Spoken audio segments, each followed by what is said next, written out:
girls today are living their lives on their own terms despite the roadblocks that got in their way. Now imagine going to the doctor and hearing the news that so many have heard, but it's still very unimaginable, that you have stage 4 cancer with only 10 to 15 years to live.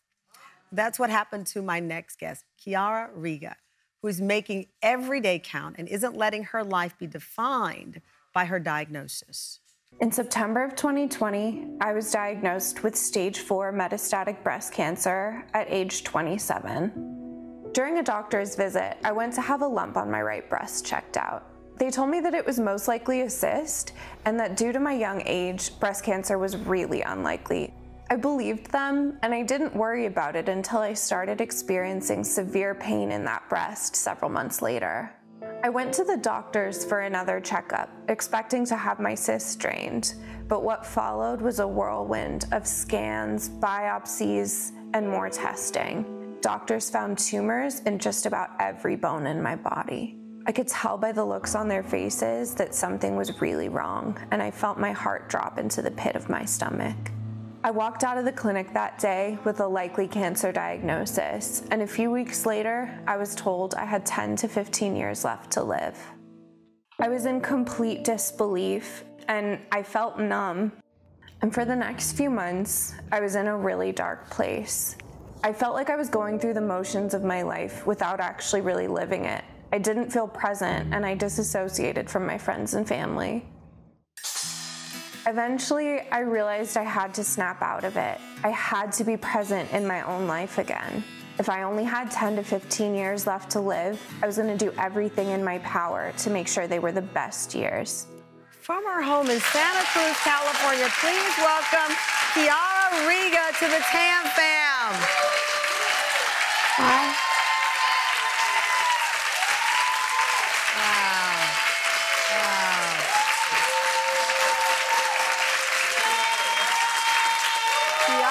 My goodness.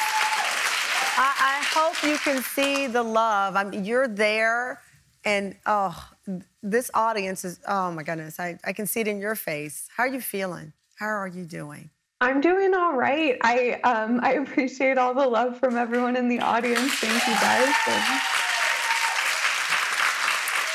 This is all still very new and raw. You were diagnosed in 2020, and I know that you told my producers that, you know, you got through a lot of the dark days, and many obviously still to come with TV and just keeping your hopes up and your spirits up. Has that been, dare I say, the best medicine? To keep smiling and be optimistic as you were in that video when we saw the hat and that beaming smile again?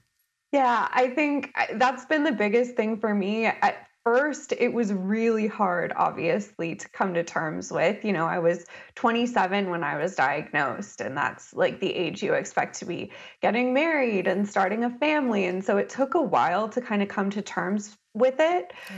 But after a while, it just kind of, for me, was like, okay, I have 10 to 15 years left. They can be miserable, or I can make the most of it. And that's kind of what I decided to do. It's incredible. Because, Kiara, this show is about controlling your narrative. And when the narrative is such heartbreaking news as you received, I'm wondering, like, how do you control the narrative? And part of what you did, you started helping other survivors send letters to their doctors, and you're bringing awareness of how breast cancer still impacts young people. Because we do often think, you know, older people, but as you point out, you're in your 20s. So you've made it your cause to help others as you are processing what's happening to you. That's remarkable. Yeah, I think that really kind of helped me deal with, honestly, some of the guilt that I was feeling for myself, right? Because I went in to get checked and they told me it was a cyst, and I chose to believe them, even though if you kind of Google what I was feeling, it wasn't necessarily a cyst, right? And so being able to now help other women who are dealing with the same things, maybe not have a metastatic diagnosis, right? If I had been diagnosed when I first went in, I might have been able to beat it and I might not have the shorter lifespan that I'm experiencing now. And so trying to get those symptoms in front of people, help them to understand that just because you're young doesn't mean cancer can't affect you has been really, really meaningful. So I'm working with a nonprofit to get those, letters and stories in front of those doctors and hope to educate on all levels, right? Yeah. Educate the women, educate the doctors, and just get the word out there that there's no such thing as being too young for breast cancer. I know that part of controlling the narrative of your life is to live your life. And I understand you have some exciting travel plans coming in the near future. What are you doing? At the end of the month, I'm going to Arizona. My biggest goal is to see all of the U.S. national parks. Oh. So I'll be seeing Saguaro National Park at the end of the month, Rocky Mountain National Park next month. In September, I'm doing a road trip around Utah's Mighty Five plus the Grand Canyon. Hopefully next year, that's Europe. But yeah. Well, listen, the Tamron Hall studio doesn't count as a national park, but if you find yourself on the road and you're headed this way, come see your friend, because I would love for us to meet in person. Now, friends take care of friends, and I know that you want to get ready for your adventure in the right way, and I want to get you ready for your adventure in the right way. So I call some people who know really good luggage.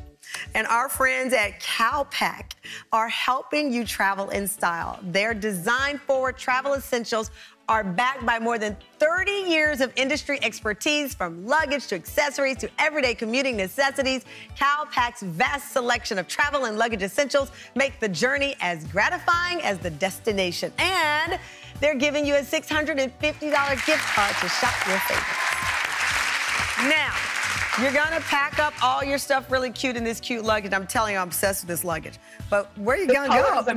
You got luggage, but we gotta send you somewhere. So, okay, we have planned a weekend to remember in beautiful Napa, California, worth nearly $4,000.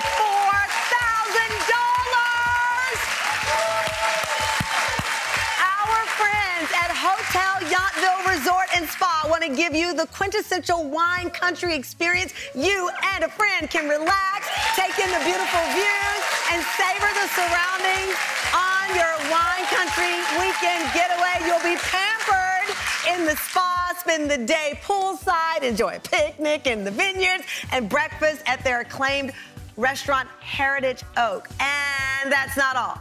There's no better way to take in Napa views than from up above. Napa Valley Balloons is giving you and a friend a spectacular sunrise experience in a hot air balloon, and your 1-hour aerial adventure will end with the toast that you deserve. So you'll get a chance to relax, and then you'll go up in the air, and then you will look at the sky, and you're gonna say, you know what, I'm still here, and I am living my life.